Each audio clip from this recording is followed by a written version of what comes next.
हाँ, यजुर्वेद अध्याय 33 शुक्ल तृतीय नवम मंत्र।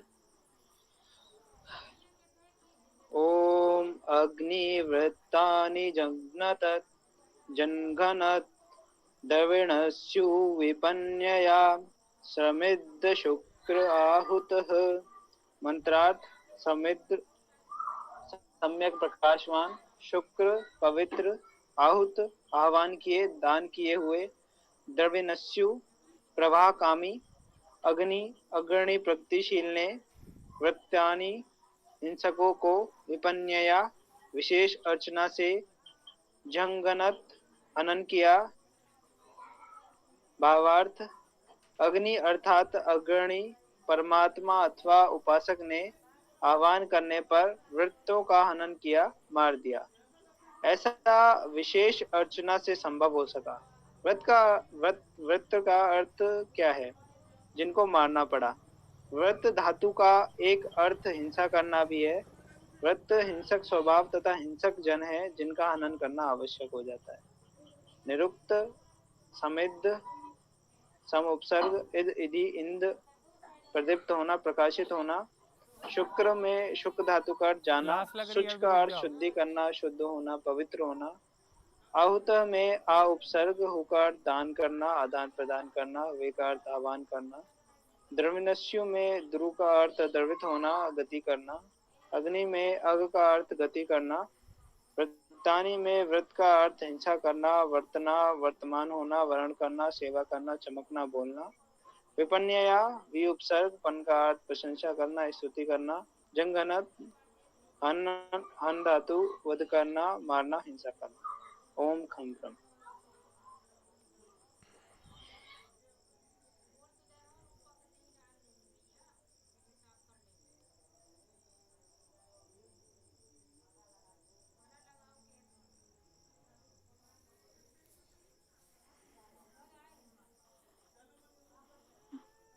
ओम हम ब्रह्म।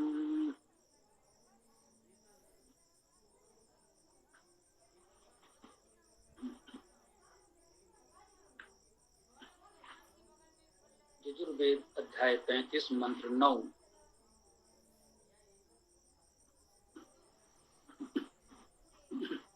ओम अग्नि व्रत्राणि जंघनत द्रविणस्युः विपन्यया समिद्धा शुक्र आहुता।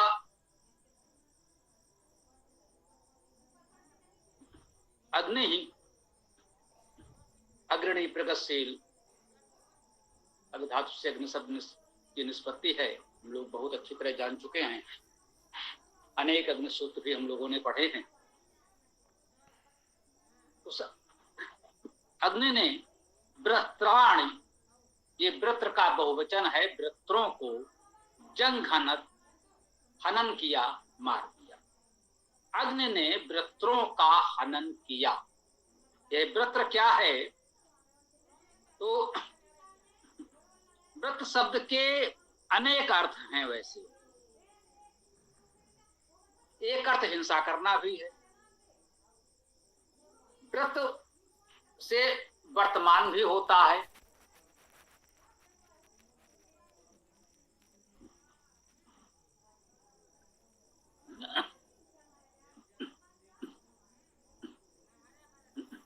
वर्तमान होना है, वर्ण करना है, सेवा करना है, चमकना है, बोलना है। व्रत धातु के ये अनेक अर्थ हैं। इनमें एक अर्थ हिंसा करना भी है। अब जब हम कहते हैं व्रत्राणि जंघनत, वृत्रों का हनन किया, तो स्वाभाविक है प्रकाश का हनन तो नहीं किया जाएगा, न संभव है, न करना चाहिए।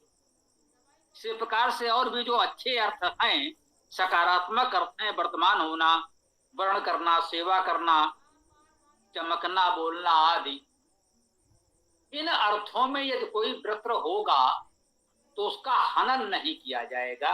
यह स्वाभाविक है।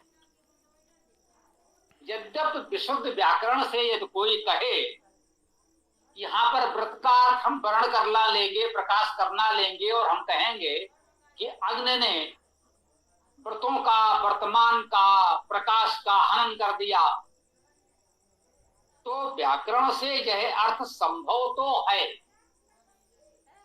हम ये नहीं कह सकते कि उसने जो अर्थ किया वो असत्य है, परंतु वेदार्थ करने में यह बात भी महत्वपूर्ण है, यदि एक शब्द के अनेक अर्थ हैं तो इस पूरे मंत्र में जो कुछ कहा जा रहा है उसके अनुकूल उसमें से कौन सा अर्थ ग्रहण करना उचित होगा। समग्रता में उस मंत्र का एक उचित संदेश मिले हमें, जो वेद की गरिमा, भावना, विचार के अनुकूल हो। इसीलिए हम लोग प्रायः कहते हैं कि वेद का समग्रता में स्वाध्याय करना आवश्यक है। न्यूनतम एक सूक्त पूरा पढ़ें, एक अध्याय अनुवाद पढ़ें, तब किसी मंत्र या शब्द का, मंत्रांश का अर्थ करके कोई विचार सिद्धांत निश्चित करने का प्रयास करें। बहुधा ऐसे ही कुछ छोटे छोटे प्रयोग देखकर जो वेद से परिचित नहीं हैं वे अनर्थ कर लेते हैं और कहते हैं भाई वेद में तो ऐसी बात भी हमको मिली। अब कोई इस मंत्र को ले ले, वृत्रों का हनन किया, प्रकाश का हनन किया, स्वाभाविक है जो संभव ही नहीं है। और समग्रता में यह मंत्र जो कुछ कहना चाहता है और जो संपूर्ण वेद का स्वाध्याय करने के बाद आपको अनुभव होता है कि वेद का जो मूल स्वर है, मूल संदेश है, मूल भावना है, उसके अनुकूल ही तो अर्थ करेंगे। तो जो बहुअर्थी शब्द हैं, श्लेष से अनेक अर्थ होते हैं, बहुधा अनेक अर्थ भी स्वीकार्य होते हैं। इस प्रकार एक मंत्र के अनेक अर्थ हो जाते हैं और वे सभी अर्थ उचित और स्वीकार्य भी होते हैं, परंतु यह ध्यान रखना होता है कि ऐसा कोई अर्थ भले ही शब्दशः व्याकरण के अनुसार संभव हो, परंतु उस मंत्र में उस शब्द का वह अर्थ ग्रहण नहीं करें। इसी शब्द का किसी अन्य अर्थ में हम प्रकाश, सेवा, वर्तमान आदि अर्थ ग्रहण कर सकते हैं, जहां सकारात्मक रूप से कहा गया हो कि व्रत का पालन रक्षण करें, तब वहां वो सकारात्मक अर्थ लिए जाए। ये भी हमें ध्यान देना है। एक बात और यहां पर ध्यान दिला दें आपको, सुना होगा कुछ लोक कथाओं में प्रचलित है, जनभावना में, कि इंद्र ने वृत्रासुर का वध किया। कोई इंद्र था जिसने वृत्रासुर को मारा। वृत्र नाम का कोई असुर था जिसे इंद्र नाम के किसी देव ने मारा। वह तो वृत्र एक था, उसे मारने वाला इंद्र था। हमने इंद्र सूक्त भी पढ़े, वहां इंद्र ने वृत्र का हनन भी किया। यह भी ठीक है। और यहां कह रहे हैं कि अग्नि ने वृत्रों का हनन किया, अनेक वृत्रों का हनन किया, एक नहीं है। अग्नि का अर्थ अग्रणी प्रगतिशील देवजन है या परम देव परमेश्वर है। तो जहां भी हिंसा है, जहां भी नकारात्मक भाव है, वो उसका हनन करेगा, करना चाहिए। यह वेद का संदेश है जो हम आपको बता रहे हैं। विभिन्न प्रसंगों में कहा है कि वेद में हिंसक की हिंसा करने का आदेश है। शब्दशः कह रहे हैं अग्नि ने वृत्रों का अर्थात हिंसकों का हनन किया, अहिंसक का हनन नहीं कर सकते। कोई सज्जन पुरुष शालीनता से, विनम्रता से, अपने बुद्धि के अनुसार तक प्रमाण से हमें कोई बात समझाना चाह रहा है, तो भले ही हम उसके विचारों से, भावों से सहमत न हो, या तो वो अपनी बात सही तरीके से नहीं कह पा रहा है या हम नहीं समझ पा रहे हैं, तो यदि वो शालीनता से, अहिंसक भाव से अपने विचार व्यक्त कर रहा है और हम उससे असहमत हैं तो क्या उसकी हत्या कर देंगे? नहीं, वेद इसकी अनुमति नहीं देता। वैचारिक मतभेद हो तो आप शास्त्रार्थ कर सकते हैं, तर्क प्रमाणों के साथ चर्चा कर सकते हैं, हिंसा नहीं कर सकते।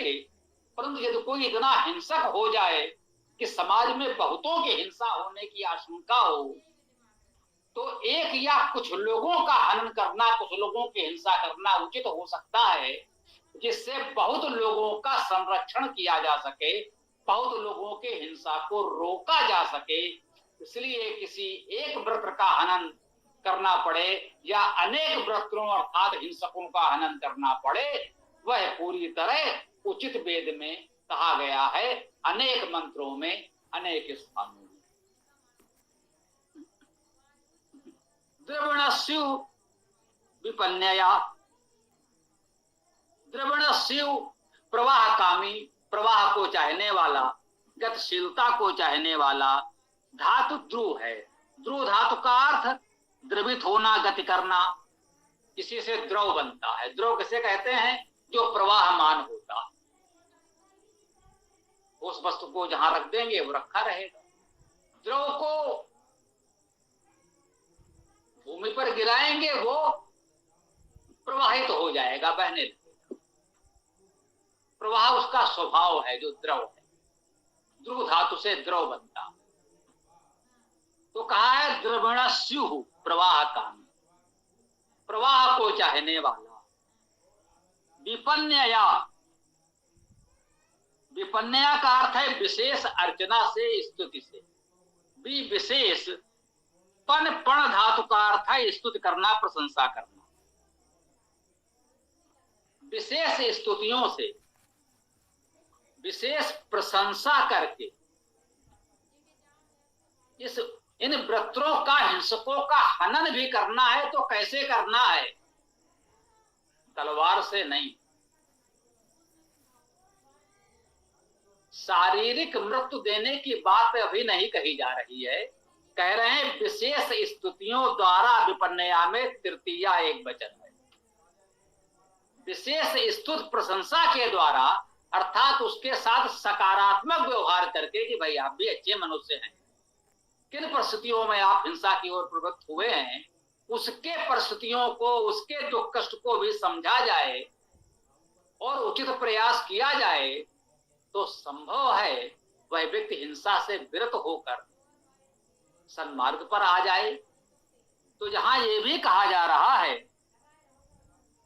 कि विशेष स्तुतियों के द्वारा उसका हनन करते हैं। द्रविणस्यु प्रवाह कामी, तो अग्नि का विशेषण हो सकता है कि प्रवाहमान, प्रवाह कामी, प्रवाह की कामना इच्छा करने वाला वह अग्नि, अग्रणी प्रगतिशील ने व्रतों का हनन किया, तो विशेष स्तुतियों के द्वारा हनन किया। इसको इस प्रकार से समझें, पाप से हो घृणा, पापी से नहीं, फले फूले भावना यह सत्य। यह वेद मंत्र हमको यह भी समझाने का प्रयास कर रहा है कि ऐसा नहीं है कि किसी में हमने कुछ हिंसा का भाव, उग्रता देखी, पता नहीं किन परिस्थितियों में वो थोड़ा उग्र हो गया है। हम आप भी कभी कभी हो जाते हैं। तो ऐसा नहीं कि हम उस अवसर के ताक में थे, देखिए वो उसका स्वभाव उस समय हिंसक था, इसलिए मैंने उसकी हत्या कर दी, उसे मार दिया। तो ये अच्छी बात नहीं है। विशेष परिस्थितियों में हो सकता है उसके साथ भी कुछ ऐसा हो कि वह अपने में नियंत्रण न कर पा रहा हो, क्रोधित हो, हिंसा की ओर प्रवृत्त हो। तो यदि स्नेह से, सम्मान से उससे बात करें तो हो सकता है कि वह हिंसा को त्याग कर उचित मार्ग पर आ जाए। यह प्रयास करना चाहिए। इस मंत्र में कहा गया विपन्नया, विशेष स्तुतियों के द्वारा उसकी हिंसा भावना का हनन करें, उस व्यक्ति का नहीं। ये भाव यहाँ हम ग्रहण कर सकते हैं। ये ठीक है, अनेक मंत्रों में ये बात कही गई है कि जब अपरिहार्य हो जाए, हिंसा को रोकने का ऐसा कोई उपाय सफल ना हो पाए, तब हिंसा कर सकते हैं, हनन कर सकते हैं, कर सकते हैं, उसे मारना पड़ सकता है, हिंसा करना पड़ सकता है। ऐसी परिस्थितियां आ सकती हैं, परंतु पहले हम अहिंसक तरीके से ही हिंसा को रोकने का प्रयास करेंगे, ये संकेत तो इस मंत्र में भी है। समिद्धा शुक्र आहुता। समिद्धा समुत्सर्ग सम्यक इद्धा प्रकाशमान। इधि इध इंध धातु है, इसी से ईंधन शब्द बनता है जो भी प्रचलित है। ईंधन, जिससे ऊर्जा प्रकाश अग्नि उत्पन्न हो, वो ईंधन। सरलता से अग्नि प्रकाश को उत्पन्न करने में जिसका उपयोग किया जाए उस पदार्थ को ईंधन कहते हैं। समिद्धा सम्यक प्रदीप्त, सम्यक प्रकाशमान। शुक्र, शुक्र का अर्थ पवित्र।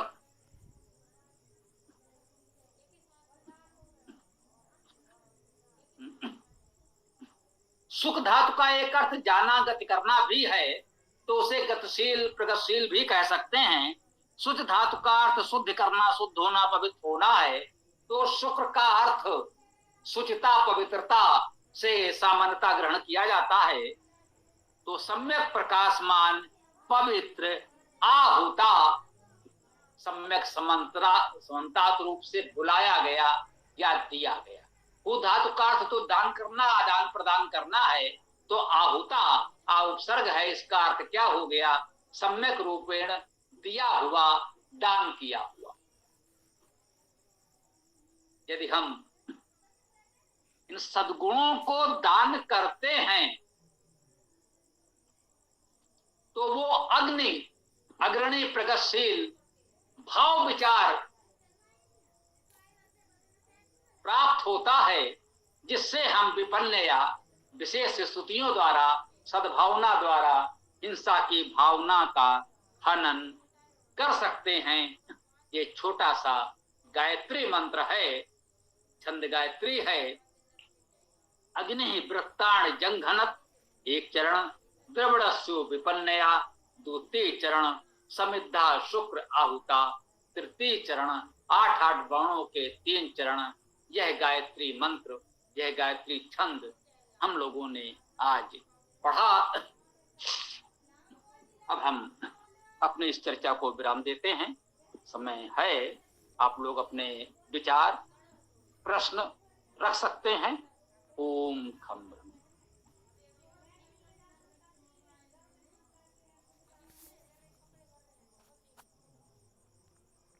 स्वामी जी, जैसे गौतम बुद्ध जी ने अंगुलीमाल को धर्म पे वापस लौटा दिया था, वैसे ही हमको भी सबको धर्म मार्ग पे वापस लौटाना चाहिए।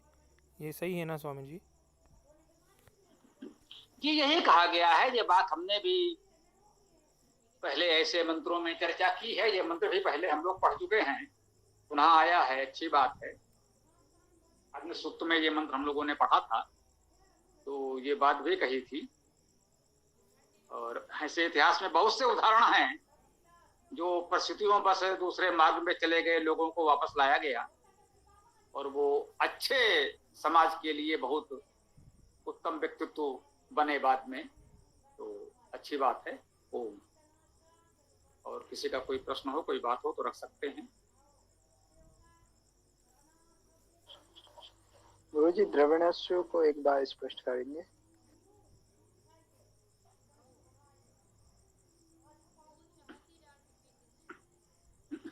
कि हमने बताया ध्रुव गतो धातु है, गत्यर्थक धातु है। ध्रुव, ध्रुव का अर्थ है गति करना, चलना, प्रवाह होना, बहना। समानता जो हम लोग कह देते हैं गत्यर्थक धातु है, तो मान लीजिए उसमें कहीं ना कहीं गति तो है, और गति के अनेक प्रकार होते हैं, ये आप लोग जानते हैं। पृथ्वी अपने परिक्रमा पथ पर घूम रही है, यही भी गति है। कोई सीधी रेखा में जा रहा है, यही भी गति है। कहीं कंपन हो रहा है, यही भी गति है। तो गति के अनेक रूप प्रकार हो सकते हैं। तो सामान्यता कह देते हैं व्याकरण में कि गत्यर्थक धातु है, और विशेष धातु में गति के कुछ विशेष रूप भी निहित होते हैं कि ये धातु इस प्रकार की गति के लिए प्रयुक्त होती है। तो ये ध्रुव गत्यर्थक धातु है, इसका अर्थ होना, बहना, इस अर्थ में विशेष रूप से आता है। गति तो है ही।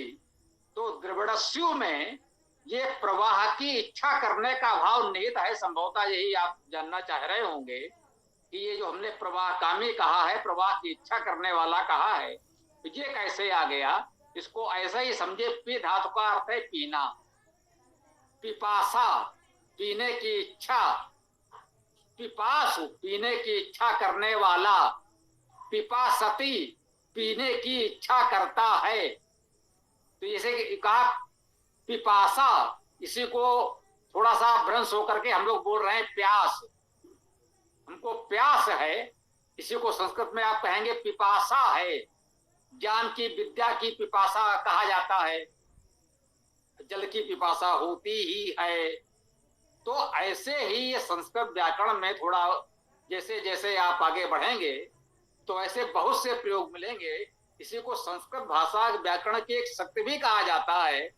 और सीखने की दृष्टि से प्रारंभ में विद्यार्थियों को थोड़ा जटिल कठिन भी लगता है कि एक छोटे से शब्द में कैसे कैसे प्रत्यय और रूप बनते हुए कितने बड़े बड़े अर्थ समाहित हो जाते हैं।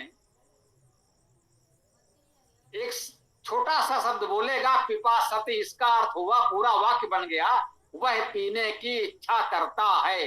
इस वाक्य को एक शब्द में कह दिया, पिपासति हो गया। तो इस प्रकार के प्रयोग हैं, धीरे धीरे अभ्यास से जानते जाएंगे और यदि समय मिलेगा और व्याकरण का गंभीरता से अध्ययन करेंगे तो और समझ पाएंगे। मुझे लगा संभवतः आप इस ओर देखना चाहते होंगे, कोई और बात हो तो बताएं। ओम। स्वामी जी, ये सम्राट अशोक जो था उसने लगभग पूरा भारत जीत लिया था, लेकिन अंत में उसको हिंसा से जो है वैराग्य हो गया कि मतलब हिंसा में दुख ही दुख है ऐसा समझ करके उन्होंने छोड़ दिया। तो ये भी एक अच्छा उदाहरण है ना स्वामी जी की हिंसा में दुख ही दुख है।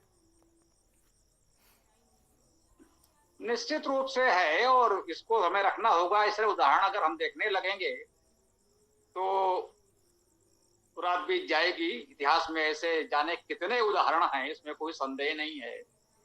यदि उन उदाहरणों की एक एक कर चर्चा करेंगे तो बहुत हो जाएगा। भाव हमने समझ लिया, ऐसा बहुत बार हुआ है, आगे भी होता रहेगा। हमें भी यही प्रयास करना चाहिए। धन्यवाद स्वामी जी। गुरु जी, द्रविड़ास्यु अग्नि के लिए ही आया है ना? जी, ये अग्नि का ही विशेषण है। वेद मंत्रों में सामान्यतः ये कहा जाता है इसे मुख्य कर्ता जो है वो अग्नि हुआ और ये उसके विशेषण हुए। कर्ता कारक एक वचन में जो शब्द होंगे वे अग्नि के विशेषण हो जाएंगे। ये एक प्रक्रिया है सरलता से समझने की, इसी से अन्वय और अर्थ किया जाता है। जी ओ जी गुरु जी।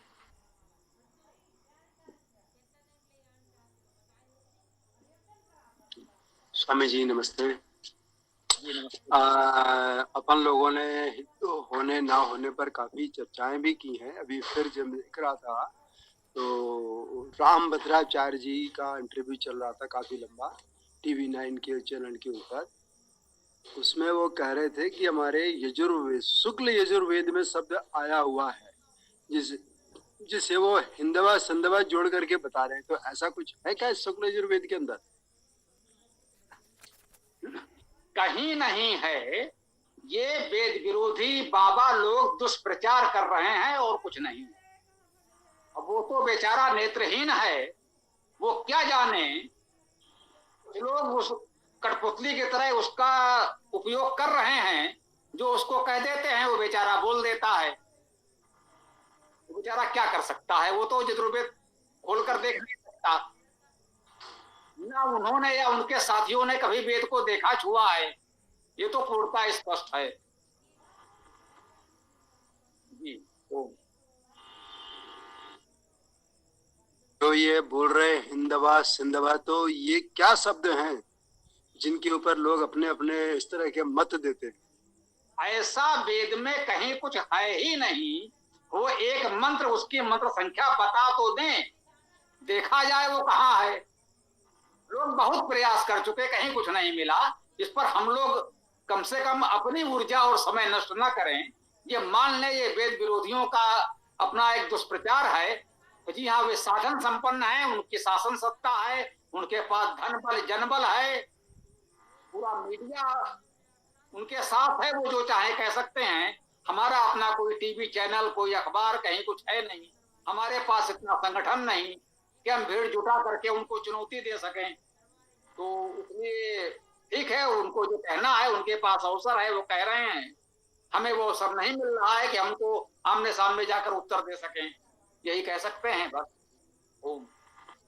हाँ, नहीं स्वामी जी, मेरा उसमें आशय ये नहीं, हमें किसी को चुनौती नहीं देना है, हमें सिर्फ अपने ज्ञान के लिए और अपने बचाव के लिए रखना अगर है तो हम उस श्लोक को जाने और मंत्र को जाने कि मंत्र वास्तव में कह क्या रहा है, जिसको ये लोग इस तरह से अपनी व्याख्या दे रहे हैं अपने मत के अनुसार और अपनी दिशा में मोड़ते हुए व्याख्या कर रहे हैं कि सिंधु है तो सिंधु के लिए, सागर के लिए, नदियों के लिए शब्द इस्तेमाल होता है बहुवचन में, तो फिर ये उसको सिंधु लेके जा रहे हैं, सागर में ले गए, वहां तक तो ठीक, लेकिन हिंदवा को उन्होंने हिंदू में कन्वर्ट कर दिया, बदल दिया, तो ये तो बात एकदम गड़बड़ है।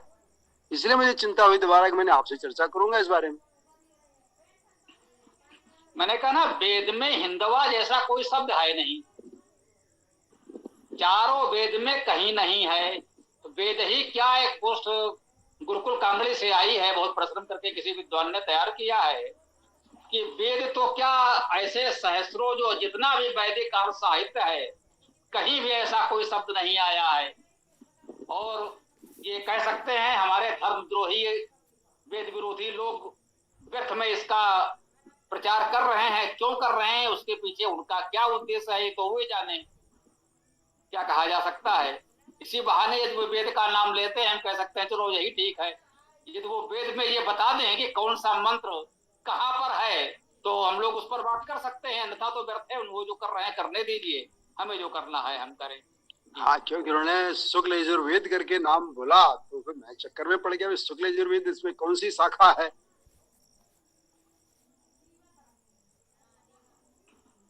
अभी तक ये लोग ऋग्वेद बता रहे थे, अब वो एक तरह से कह सकते हैं जब बुरी तरह पोल खुल गई, कहीं नहीं मिला, तो उन्होंने नया सगोपा छोड़ दिया, यजुर्वेद। अब यजुर्वेद देखो, यजुर्वेद पर तो आपने देखा है हमने कितना कार्य किया है, यजुर्वेद में होता तो हमसे छूटता तो नहीं, कम से कम इतना तो आप भी मान सकते हैं। यजुर्वेद का इतना मंथन किया है हमने, यजुर्वेद में होता तो हमसे बचना इतना सरल तो नहीं है।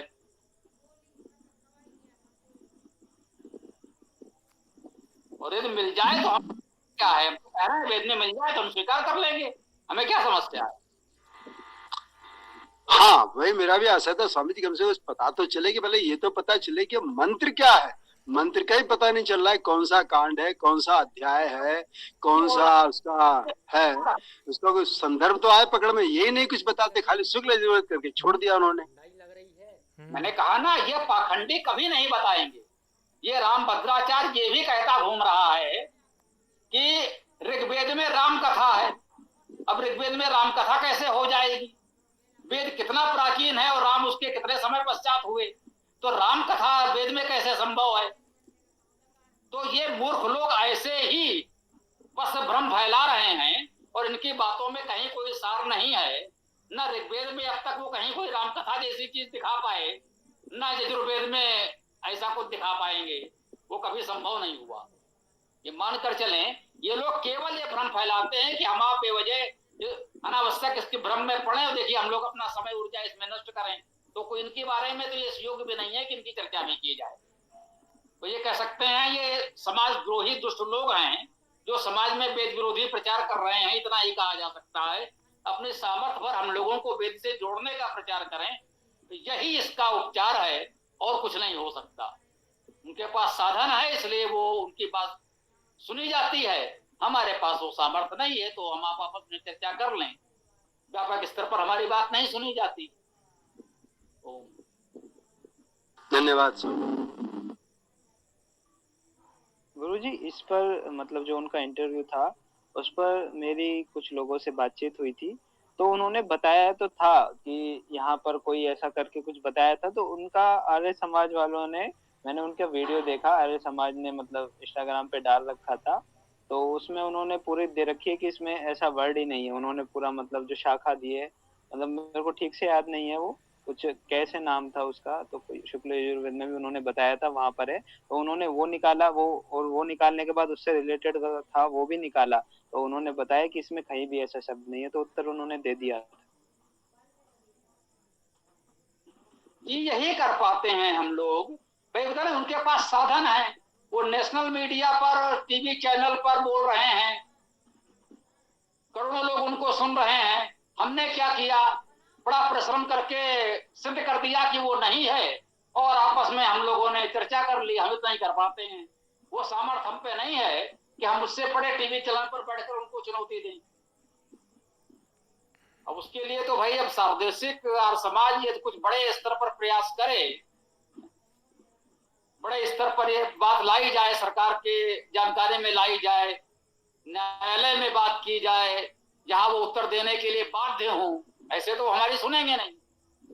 न्यायालय में कोई सक्षम व्यक्ति जाए, हम आप जाएंगे तो न्यायालय पहुंचने से पहले हमारा जीवन समाप्त हो जाएगा, क्योंकि वो बहुत शक्तिशाली हैं, हम उनके सामने तो नहीं ठहर पाएंगे। तो इसमें तो कोई संदेह नहीं है। तो हाँ बेटा, बात आ गई तो मैं अवश्य कहूंगा कि सावधानी बरतें, अपनी सुरक्षा का ध्यान रखें, इनसे टकराएं नहीं, अन्यथा ये हमारे जीवन की हानि हो सकती है। मैं बिल्कुल कह रहा हूं कि बिल्कुल इस विषय में सावधानी रखें, उनके साथ कहीं कोई कट विवाद संवाद न करें, क्योंकि वो स्वयं जानते हैं कि जो वो कह रहे हैं वो आधारहीन है, पूरी तरह असत्य है। यदि हम उनको चुनौती देंगे तो उनके पास एक ही विकल्प है कि वो हमें समाप्त कर दें। ये उनके लिए बहुत सरल है।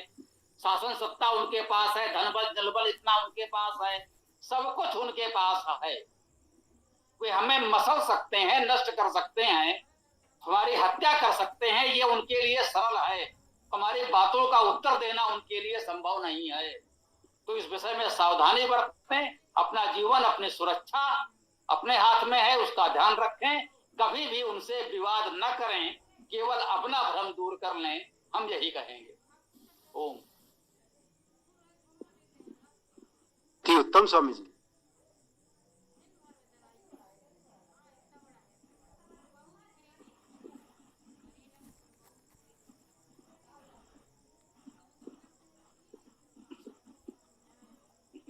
हाँ भाई, किसी को और कुछ कहना है, कोई प्रश्न कोई विचार हो तो रख सकते हैं। अंधा समय हो गया है, पुलकित समापन करेंगे। नमस्ते जी। जब भी इस तरह की कोई भी बात आती है या की जाती है लोगों से, तो प्रति उत्तर में जवाब तो नहीं आता, सिर्फ गालियां आती है वहां से उत्तर में।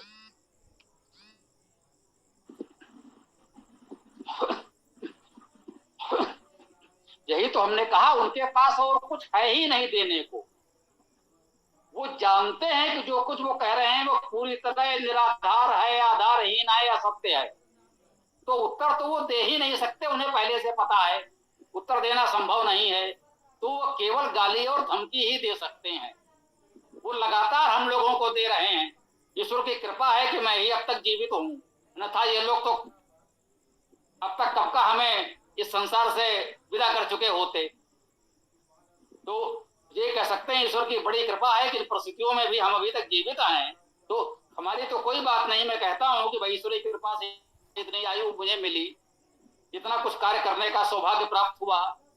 तो अब यदि हम चले भी जाएं तो कोई बड़ी बात नहीं है, लेकिन हम अपने बच्चों से अवश्य कहेंगे भाई कि अभी आपको बलिदान नहीं देना है, कार्य करना है। बलिदान की भावना मन में न लाएं, किसी तरह से अपनी सुरक्षा करते हुए लक्ष्य को पूरा करें। वेद को राष्ट्रीय ग्रंथ घोषित करने के लिए, भारत को वैदिक राष्ट्र आर्यावर्त बनाने के लिए आपको जीवित रहना है।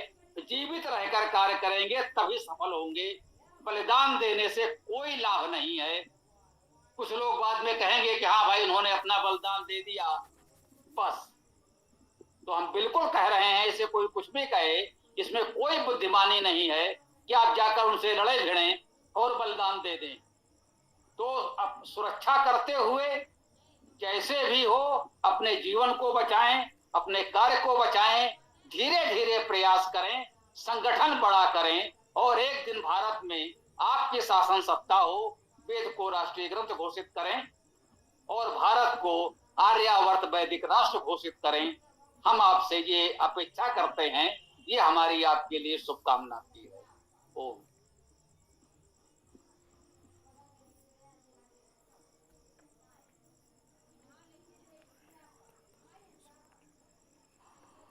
जी, मैं समापन करता हूँ। ओम यो असो आदित्य पुरुषः सो असो अहम ओम खं ब्रह्म ओम खं ब्रह्म। सभी को नमस्ते, प्रणाम।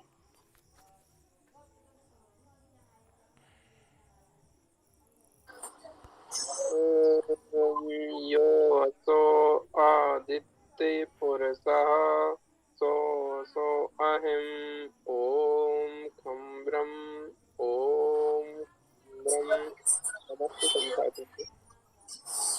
ओम यो असो आदित्य पुरुषः सो असो अहम ओम खं ब्रह्म। सभी को सादर नमस्ते। ओम यो असो आदित्य पुरुषः सो असो अहम ओम खं ब्रह्म सबको सादर नमस्ते।